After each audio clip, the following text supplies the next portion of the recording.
Hi guys, I'm back again today with another video, and today we're checking out 7 insanely underrated European cities for 2025. No crowds. I'm intrigued. Maybe we'll get somewhere in Poland, probably, because I'm not sure. Because I don't think, like, especially people from this side, when we think of Europe, we're always thinking Italy, Paris, right? So I don't think a lot of people think about going to Poland, maybe Hungary. What else?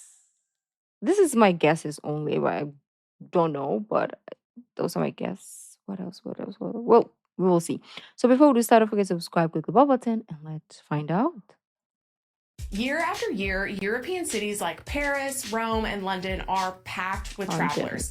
And while these places are incredible and absolutely worth visiting, the reality is they're also crowded, like really crowded.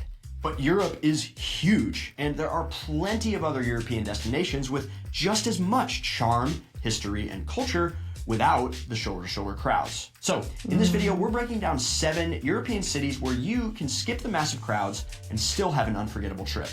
But crowded, underrated, these are subjective terms. If you've lived in Europe your whole life, you've probably been to many of these places. What we've prioritized here are less crowded yet accessible destinations, places you can reach fairly easily that are welcoming to visitors. Let's kick things off with Riga, Latvia.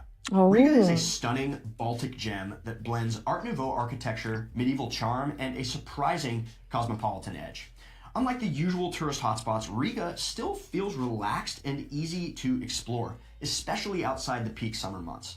We spent about a week here in 2021, and we loved how it balances the historic with the modern. Riga's Old Town, a UNESCO World Heritage Site, delivers the European fairy tale feel, with cobblestone streets, medieval buildings, and towering churches. But beyond that, the city offers a seriously cool art scene, from its underground galleries to the legendary Riga Opera House. And if you're into food, you cannot skip Riga Central Market. Housed inside massive Zeppelin hangars, it's one of Europe's largest markets, packed with local produce, smoked fish, and some of the best budget eats in the city. Another Baltic destination that packs a punch is Tallinn, Estonia. With medieval cobblestone streets and sweeping views from Tumpea Hill, Europe is just it's a beautiful. great spot for those looking to experience European history and nature without the crowds of a larger city. Tallinn combines old world appeal with natural beauty. Kadriorg Park and its peaceful walking paths and Kadriorg Palace offer a quiet escape from the city center. The Baltic Sea is just a short walk away where you can enjoy coastal trails or relax at Pirita Beach. Like Riga, Tallinn boasts a well-preserved old town and colorful buildings. The compact, walkable layout makes it easy to discover at your own pace. Italy is usually high on travelers' lists of European countries to visit, and for good reason. Italy is fabulous. While you should absolutely visit the heavy hitters like Rome and Florence and Venice, there are plenty of other cities that don't typically make the standard Italy travel itinerary, but are lovely and worth considering. Trieste is one of those destinations. We visited Trieste in the fall of 2021, and it provided a refreshing break from the crowds that we had experienced in other Italian cities. With its unique past as an Austro-Hungarian port, Trieste blends Italian, Austrian, and Slovenian influences, giving it a distinctive character that feels not just Italian. Piazza Unità d'Italia, one of Europe's largest seafront squares, offers a perfect spot to relax while enjoying views of the Adriatic. Visit Miramare Castle, a majestic 19th century castle perched on a cliff overlooking the water, which offers a glimpse into the city's imperial past. No matter where you decide to travel, being able to speak the native language, even just basic phrases, is beyond useful. For years, Nick and I have been learning Italian off and on, given we go to Italy almost yearly, but we've struggled to remain consistent. And with all the language learning apps out there, it's hard to know which application and method is right for your learning style. That's where Rosetta Stone comes in. They aim to make the experience of learning a new language better for everyone. They offer multiple tools and lesson types to help you learn your language of choice. Whether you learn from visuals, reading, or participating in dialogue, Rosetta Stone's immersive lessons are designed as an all-in-one solution. And these lessons are practical, especially for travelers, because they focus on words and phrases that you'll need in real-world situations. Learn how to order your coffee or ask where the bathroom is, the important stuff. I personally love the voice recognition tool. This feature helps give immediate feedback on your pronunciation of words against native speakers. It will give you a score on your Nice. pronunciation and, if needed, have you repeat phrases that need practice. Lessons are short and concise. They're easy to fit in on the go, which helps with consistency, and they're available on both their app and desktop. If you're interested in starting your language learning journey, click the link in the description below for 60% off an unlimited lifetime subscription to Rosetta Stone. You'll get access to all 25 languages forever. Big thanks to Rosetta Stone for sponsoring today's video. Now, our next destination is not just a city, but a whole country. Romania as a whole offers a mix of lesser-known towns, rural landscapes, and natural beauty, making it an appealing option for those seeking a quieter European experience. Cities like Brasov and Romania. Sibiu have been gaining attention, but they still maintain a low-key atmosphere with fewer tourists than the popular hotspots in Western Europe. In Brasov, you can walk medieval streets, visit the Black Church, or hike up Tempa Mountain for panoramic views of the town and surrounding Carpathians. Sibiu is known for its picturesque historic center and the impressive Brukenthal National Museum. Romania's deep-rooted folklore, castles, and stunning landscapes offer endless opportunities for adventure. You can check out Pelish Castle in Sinaia, hike through the Focaraș Mountains, home to some of the most scenic trails in the Carpathians, or cruise along the Danube River in the Danube Delta, one of the best preserved deltas in Europe, and home to a vast variety of wildlife. Bulgaria remains relatively undiscovered compared to Western Europe, with far Bulgaria. fewer tourists than major destinations like Italy or Spain. A place like Plovdiv may not be a household name, but its blend of heritage and local traditions rival that of Europe's most famous cities.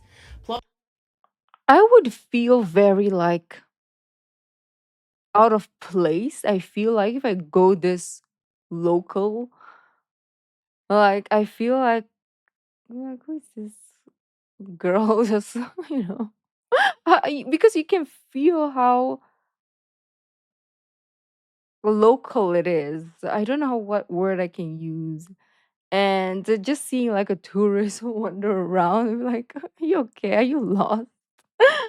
Um, but it would be nice too. It would be really, really nice to go there. But it would be nice for me to go to a place like this if you know somebody who lives there and you like they can show you around and it wouldn't feel as out of place or wouldn't feel kind of awkward. But I would feel so awkward because I don't like being different. Okay. It's good to be different, but I don't like being like, oh, look at this girl. Like, I don't want people to look at me, right? I just want to like blend in or I just want to be invisible when I go to places.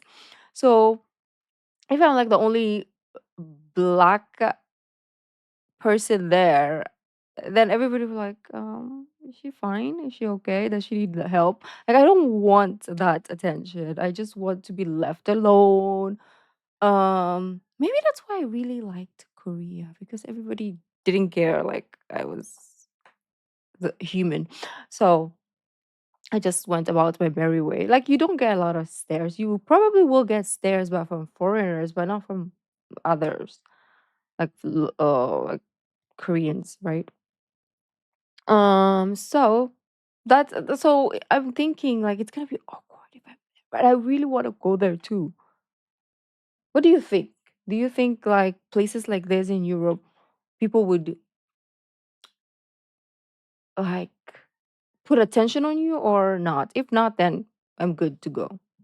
The major destinations like Italy or Spain. A place like Plovdiv may not be a household name, but its blend of heritage and local traditions rival that of Europe's most famous cities. Plovdiv is one of the oldest cities in Europe. Explore the impressive Roman theater, the remains of an ancient stadium, and the captivating old town, all without the mass tourism of more famous European spots. The city's vibrant Kapana district adds a modern twist with its street art, lively cafes, and unique shops. It's an ideal place to stroll, soak it all in, and relax. Albania remains one of Ooh, Europe's lesser Albania. visited destinations, receiving far fewer visitors than neighboring hotspots like Greece. With its rugged coastline along the Ionian and Adriatic Seas, ancient archaeological sites, and welcoming locals, Albania provides a distinctive and authentic European experience without the throng of tourists. Tirana, the capital, has transformed into a colorful and energetic city, blending its complex history with a growing arts and cafe scene. But it's the smaller towns like Berat that truly offer a quieter, more immersive experience. Berat, often called the City of a Thousand Windows, is one of Albania's Wow. highlights, known for its well-preserved Ottoman architecture. At the top of the hill, Berat Castle provides panoramic views of the Osum River and surrounding countryside, along with a glimpse into Albania's Byzantine and Ottoman background. The city's compact size and peaceful ambiance make it an ideal place to escape the more commercialized European destinations. If you're looking for a quiet, less touristy destination in Western Europe, look no further than Ghent, Belgium. Ghent delivers Oh, on oh, all the really? appeal of Belgium's iconic cities, but with a quieter, more laid back atmosphere. You can easily stroll the city's medieval center on foot, taking in the architecture and admiring the city's winding canals. Beyond its historic core, Ghent is also a hub for culture and modern art, with attractions like the Museum of Fine Arts and the Stam Museum. The city's small size means you can take in both its timelessness and modernity in a short amount of time. We took an amazing trip to Belgium and the Netherlands last year, and if you want to know our exact 2-week itinerary, watch this video here. Thanks for watching and happy travels. Wow, very, very nice. Okay. Obviously, um, none of those countries I mentioned did come to, I mean, they didn't put it in a video because obviously, maybe Europeans do go to, actually, a lot of tourists do go to Hungary, to be honest, but maybe there's a city there. I don't know. Um, but now that they've mentioned all these places, I really want to go, especially to the one in Italy, just because it's in Italy. And I mean, if I'm there, I might as well. Like, if I'm, like, for example, if I'm in Italy, I'm definitely going to go to Rome or Milan or Venice. But if you want to kind of like get away from that touristy parts, then you can go to the one that I mentioned. I think it's called Triste. Yeah, so that'll be nice. But anyways, beautiful peeps, let me know if you've been to these places and would you recommend. Thank you guys for joining, and I'll see you in the next video. Bye.